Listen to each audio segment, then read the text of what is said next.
For the past few years, I have been traveling by train as much as possible. I've taken the tequila train in Mexico, luxury trains in Peru, Colorado, and even Napa Valley. And of course, as someone who lives in the US, I've been on Amtrak for I don't know how many hours at this point, probably 200 plus. The most asked question that I get as a solo female traveler is it safe to even travel by train? And if so, what are some solo train travel safety tips? Hello, I'm Sojourner, aka Sojournies, aka the train travel queen, and today we're talking all about train travel safety, but in particular for solo female travelers, since I am a woman who often travels solo. Safety is a big thing in the solo travel space, whether you're on the train or off the train. And because train travel, especially in the US, which is where I do a lot of train travel, is very unique, there isn't a lot of content out there talking about what it means to stay safe on the train and what does that mean when you're also traveling solo. However, I do want to preface the video by saying I'm sharing my tips and experiences. So just because I had a great time or a not so great time somewhere doesn't mean you will have the same exact experience. So don't take my perspective as the end all be all. And if by the end of the video you are inspired to take a train trip, I do have a free train trip checklist that is linked in the description box below to help you jumpstart your train travel career. I did divide this video up into 3 different parts: riding in coach, riding in the Roomette, and then riding what I call specialty trains, which I will explain a bit more about what I consider those to be later in the video. But before we jump into that, there are a few general tips, no matter what class of train I think you're in, that are really helpful if you want to ride the train. And as always, y'all know I have my iPad of tips to keep me on track so I don't ramble forever. And the first one being is that make sure you send your itinerary to a loved one. Now, I do this whether or not I'm on the train just for personal safety, but I think especially if you are doing an experience like this that is more of an organized experience, it does give your folks back home a point of contact. If something, God forbid, were to happen to you, they will kind of know at least where you were for this portion of your trip and be able to have that contact information. I also message my family before, after, and even sometimes during my train rides just to do a little quick check-in, whether that's a phone call or a text. If you watch my 40+ hour on a train solo vlog going from Chicago to Los Angeles on the Amtrak Southwest Chief, I did include the part where I called my mom on our first fresh air stop in Kansas City, and she always kind of expects it now. And the last general tip kind of taps into the fear that I've heard people say or like seen or leave in my comments, and it's like, okay, what if my phone dies? Are there enough plugs? Or like, what if I need Wi-Fi? Like, what happens? Because a lot of the long distance trains on Amtrak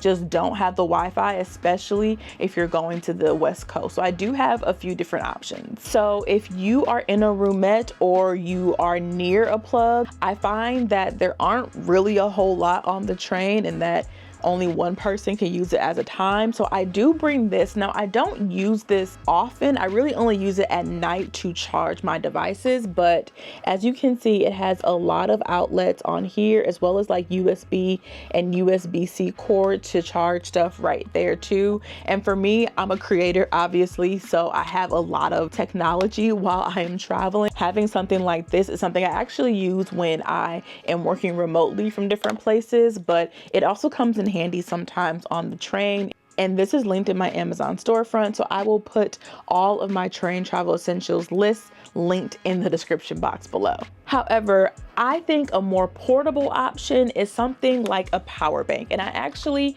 have 2 of these I'm gonna show you. The first one is this one from Anchor. I've had this one since my first solo trip in 2017 in Mexico. So it's a very sturdy device. You don't have to buy multiple. I'm sure they've made upgrades to this because also it is a bit heavy. It's like a little baby weight, but I'm able to charge multiple devices, and I find the battery takes a long time to charge, but also lasts a very long time too. So if you are thinking, that other one isn't portable enough, I highly recommend that whether you're a solo traveler on or off the train, that you have a portable charger so that if something does happen and you can't even reach a plug, you have your cord and you're able to charge it through here. And if you're worried about not having Wi-Fi, I always recommend my travel Wi-Fi Sapphire Power. I've been using this since 2023. I've talked about it I don't know how many times in my videos, but it's not only a portable hotspot, so you download an app, you add some money on it as you go, no plan, no contract you need to commit to, but it also doubles as a power bank. So if you have a Type-C, a lightning cord, or a micro cord, you can also charge your phone through here, which I think is really great. So again, if you want more of the regular outlet one, let me go get it. I threw it over here. I threw it over there. But if you want a more regular outlet, okay, you can bring this to use on the train. If you want a more portable charger, then I recommend this one. If you want a portable charger and some Wi-Fi that you can add as you go, as you need it, I recommend this one. So if you have that fear when you're on the train of not staying connected or your phone dying, here are 3 different options you can use. Now on to the riding in coach safety tips. I know it may not look like it on my channel, but I actually ride in coach a lot. I like to sit next to the window. I like to be in a well-lit area on the train, which during the day is not really an issue. I find that at night is kind of when I get a little uncomfortable. In my Amtrak Crescent vlog, which I was taking the night train from Atlanta to Charlotte, I kind of talked about my fears of riding in coach in the middle of the night because the train left at like 11 p.m. and then got to Charlotte at like 5 a.m. But it ended up being a really, really great experience. But for me, in those cases, I like to sit next to a place where I know there'll be a bit more foot traffic. I normally sit next to a bathroom if I can, even though the smell can be a little hit or miss, but I like sitting in places where there are exit doors or where I know there'll be a lot of foot traffic just in case.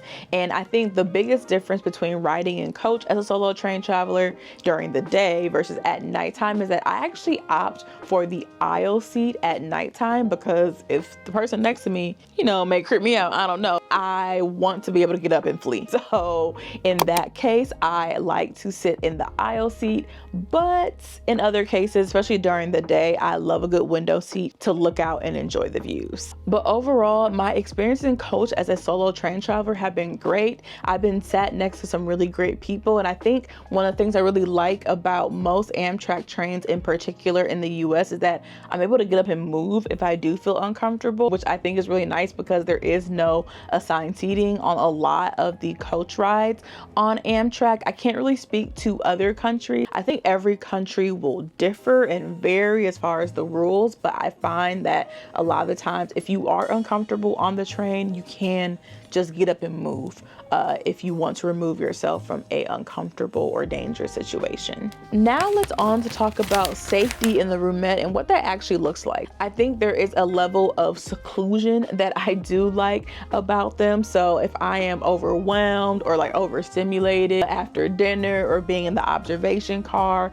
or just talking to people on the train throughout the experience, I can easily retreat to my room, which I personally love. But there are some things that I think you need to know if you are gonna book the Roomette. The first one being that everyone is gonna kind of know that you're solo. One of the things I always say to people when they ask me about solo travel in general, so outside of just being on the train, is that you need to learn how to lie when you're a solo traveler, because people will ask you, oh, are you alone? And I'll say, no, like my friends are coming in tomorrow. I'm just here for the night. Or no, my friends just went out for a little bit, but I stayed behind. They'll be back later. Like, you learn how to lie. However, you can't do that when you are on the train and you book a Roomette, because it's pretty clear that you are by yourself. Everyone else can see that you're by yourself. When they sit you down the dining car, if you don't have someone else with you, you are sitting with another couple or you are by yourself. So it's pretty obvious to the train staff and people, at least in the sleeper cars,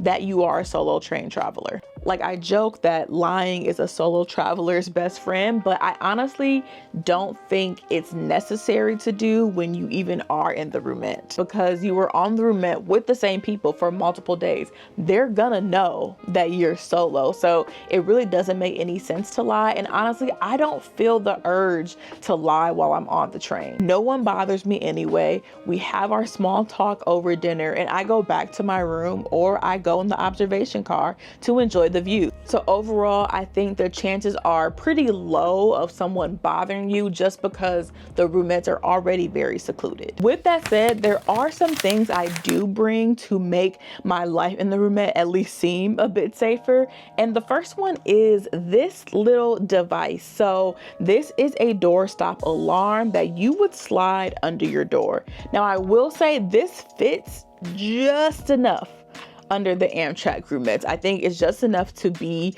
you know, something you need or something you want to bring for extra level of safety. I'm actually going to demonstrate what it looks like. So there is one battery in here. I don't know what kind of battery it's called, the big one. The big battery is in there. You have this button on the side that says sensitivity, either high or low, and you have the on or off button at the back. So at nighttime, I would put the sensitivity probably on high. So I would flick that button, and then I'm gonna do, it's gonna be a little loud, so turn down your computer or TV, wherever you watch this video. I'm gonna put on. So, and then the idea is that if someone were to open your door and press down, that will be the noise. So it's a very loud noise, and that's how you be able to feel a little bit safer in the roomettes, because they do only lock from the inside. So that's great when you are sleeping and you want a little bit of extra protection. You can go in and put that underneath your door. There is the other side of that where it's like, well, what happens to my stuff when I am not in the room? One way I kind of, I guess, calm myself down, not worry about it too much, is that I have this fanny pack from Eagle Creek. As you can see, it's quite a large fanny pack, so I can fit my phone, my mic, and my camera that I film on, because I know I'm filming on the train, my tripod, all of that can fit in here, all of my important documents. So I can take this with me as I'm walking about the train, so that all that's really left in my room is probably some books or like my clothes, which, I mean, that's not the biggest like issue. I would say I worry the most about like my phone or my wallet. Even like I've left my laptop and stuff in there before and it's been fine. So again, most people don't bother you. However, I do recommend getting a bag similar to this size or something like it, so that you're able to carry your most valuable possessions with you and not worry about it if you are worried about someone stealing from you on the train, which has never happened to me. Knock on wood. I don't want that to happen to me, but it's never happened thus far. I'm a roommette girly. I love the roomettes. I think they are worth the investment when you are a solo traveler. And I think also as a Black traveler, I haven't had too many racist experiences on the train. I think it's a bit more awkward, because I think there are people who are on the train who don't expect to see a little Black girl riding on the train or sitting next to them kind of making conversation, and I can see on folks' faces maybe like a little uncomfortable sometimes. And I honestly like the idea of the roomette, because if I do happen to have a very not so good encounter on the train, I'm able to retreat. You know, it gives me a place to kind of go and isolate myself and enjoy my experience in peace. And the last category of trains I want to talk about in the realm of safety is what I call specialty trains. So in particular, trains like the Jose Cuervo Express and the Napa Valley Wine Train, which are two trains I took last year. And I call them specialty trains because they're very niche or like themed train experiences, because they are centered around alcohol. And I think as a solo traveler, so many of us shy away from alcohol while we're solo traveling. I know I don't really drink a lot while I'm solo traveling, just because I want to stay alert and make sure I'm not getting taken advantage of, even though, again, nothing bad has happened to me while I've been solo traveling. But I think it's something to think about when you are planning a solo train ride, because on the train, I don't really have the same kind of fears I would have off the train. I think one of the unique things about these specialty trains like the Jose Cuervo Express, which you would take if you like tequila, and the Napa Valley Wine Train, which you would take if you like wine, is that everyone is there for the same experience. I think when you go out to a bar at a solo traveler, not everyone has the best intentions, but when you get on these kinds of trains, they are very very much geared toward people who want to entertain this very themed sort of experience. And so I feel like that makes me feel a bit safer, because I know there is like a buy-in with the whole train, that we are actively participating in this train alcohol, train wine, train tequila experience. Even though I did do the Jose Cuervo Express solo, which if you watch the vlog, you will see my eyes slowly go down and down throughout the video. But I think I really liked that. I didn't feel unsafe because everyone was involved in the same experience. I think in those cases, it's a more structured experience. So I feel like someone is less likely to take advantage of me in that situation. But I will say I'm a pretty advanced solo traveler at this point. So I would not recommend the Jose Cuervo Express if you are new to solo travel and you don't know what it feels like to be on your own. I don't think layering alcohol would be a good experience to kind of do that for like your first solo trip. And I also know my limits with alcohol pretty well, so I kind of knew that I was not going to take every shot that was offered to me on the train, because I know what my little 5'1" frame can handle. So I think there's a lot of self-awareness if you are going to do one of these specialty trains that you really need to have as a solo traveler. And my last point I want to make is that on these like specialty trains that may have more alcohol on them, you don't have to take everything on the train. I think if you're feeling like, you know, you're getting uncomfortable reaching that limit, just say no. I think a lot of people assume that they have to take every single shot or drink every glass of wine that is offered to them on these more specialty kind of trains. And for me, I definitely said no to different drinks, and the train attendants are really nice. They don't push you to keep drinking more. So don't feel like you have to drink every little piece. Obviously, get your money's worth now, whatever that means to you, but don't feel pressure to just start downing things just because they're presented right in front of you if you're already feeling like you're kind of getting off your game.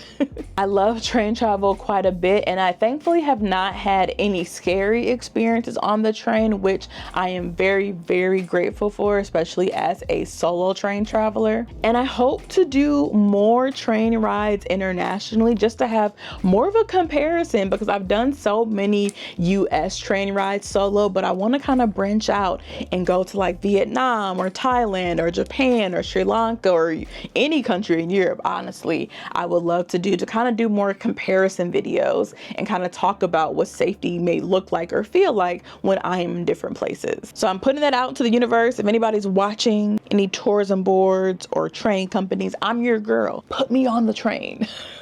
But thank you so much for watching. Again, if you feel inspired to take your first train trip, don't forget to check out my free train trip checklist that is linked in the description box below, as well as a bunch of other resources. So to all the different things I showed in this video, my alarm, my charge that I have thrown over there at this point, don't forget to look in that description box to get all of those links and resources that will help you feel even safer on the train.